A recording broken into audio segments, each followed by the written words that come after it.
Ready. What's your name? My name is Camden Asbra. Where are you from, Camden? I'm from Austin, Texas. Oh, what were you doing before you came out here? Just going to school All in right. Lubbock. Okay, why'd you come out here? I went to Glacier once 5 years ago, and it was just such a beautiful place that I wanted to go back. Is this your first season? Yes, it is. Would you do it again? Yes. Okay. Tell me a story about your time here. I guess it's whether it's, you're getting up at 4:30 to go to work or getting off at like 10:30, 11. You can always just walk outside and look at the beautiful mountains that surround us, and it's really humbling. It is. It gives you a lot of perspective and just kind of makes you more appreciative of the life that you have and the life that you can live in the future. That's true.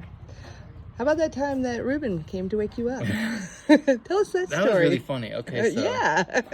Wednesdays are, the holiday around these parts because that's karaoke night.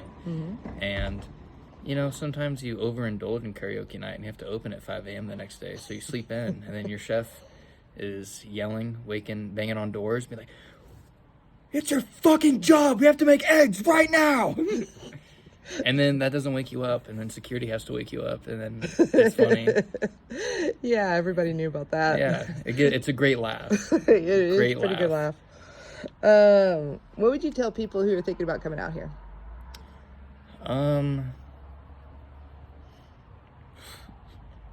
Bring a fan for the hotter months. True. Definitely bring a cooler, or definitely some books, something to do with that Wi-Fi, because you're not going to be using that a lot. True. Bring a good pair of hiking shoes and some food, and just prepare yourself to just, I guess, be more open with people and, meet new people and go and do new things. Yeah, that's good. Have you been inspired by it out here? You kind of talked a little bit about it.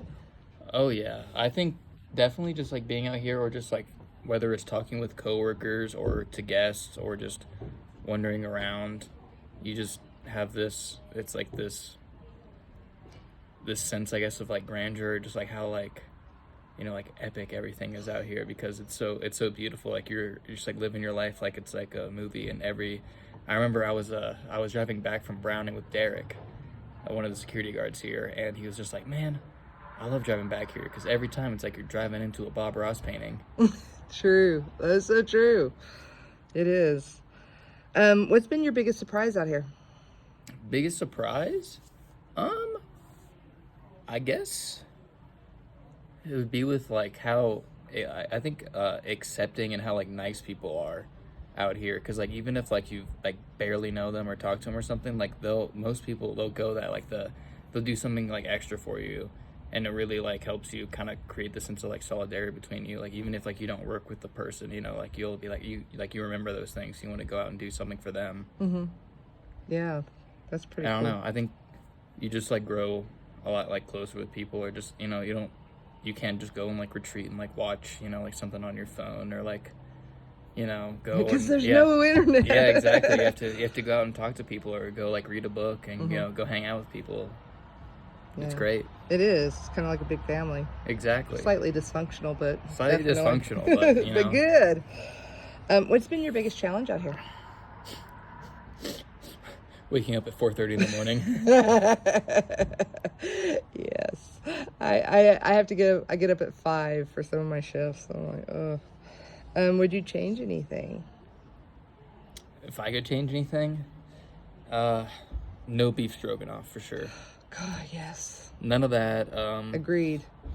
We are in solidarity. we were in solidarity with that. A little box AC thing wouldn't be too bad for the EDR, Oh gosh, yes. A little bit of airflow, or even just some extra box fans. But besides that, I mean, no creepy security guy too. Yeah, I can go with that one too. I think everyone agrees with that one. Yeah, I think everybody does, except maybe this creepy security guy. Yeah, but there's not too much you can change out here. You just have to, make the best with what you got. Adapt. Exactly. Flexible. Adapt and overcome. What kind of relationships have you formed out here? I formed a lot of good friendships, love interests, all types of friendships. Oh, tell us about the love interest now. We don't have enough time for No, that. all types of relationships, and if you maintain them, or you still keep in contact with people, or just if you come back next season and stuff, like these could last a lifetime. I think so. Which is truly precious. I agree. What's been your favorite hike? My favorite hike I did, I think, is when I went with a guy who worked in St. Mary's, Fran. He's from Spain, and we went and did Gun Sight in like early July. So there's still like half the lake was frozen. There's a bunch of snow on the ground. There was only 3 people we saw when we were hiking up there, and 2 of the people were NPS trail crew. Wow. And it was just beautiful because it was nice in solitude. Whenever we went up there, we saw like a bald eagle fly in, and then we saw like an osprey too. And there was just like, I was actually talking to him because before this, he went with his family to Iceland, and he was telling me how the hike reminded him so much of Iceland, and I was like, wow, like that is this cool. is his first time in America, and he was like, this place is incredible. Wow. Yeah, I've always wanted to go to Iceland, so that's kind of neat to know that this is like that. Yeah. That's really cool. Last question. How has this experience changed you? I think, I don't know, I feel like before I went out of here, I'd feel like I would I don't know, get more angry or lash out at stuff like that, I couldn't control. But I don't know, out here, say if it's something in the kitchen, because something, it's always broken or needs to be fixed, you can't really do anything about it, so you just have to kind of accept it and just kind of ground yourself and make sure you can do the best you can, besides just freaking out and yelling at people, because if you just yell at someone, it's they didn't do anything, Right. Yeah, and kind of like you said, you look out here and the majesty makes your problems seem blows a little you smaller. away. Yeah, exactly. Yeah, because I think, at least according to the boat people, some of these rock formations are some of the oldest on the planet, and you just sit here and you're just wow, long before I was here and long before I'll be gone, the rocks will probably still look the same. So I don't know. It just kind of makes you take a step back, Gives you perspective. Exactly. That's cool. Thank you, Camden. It's beautiful. Thank you so much.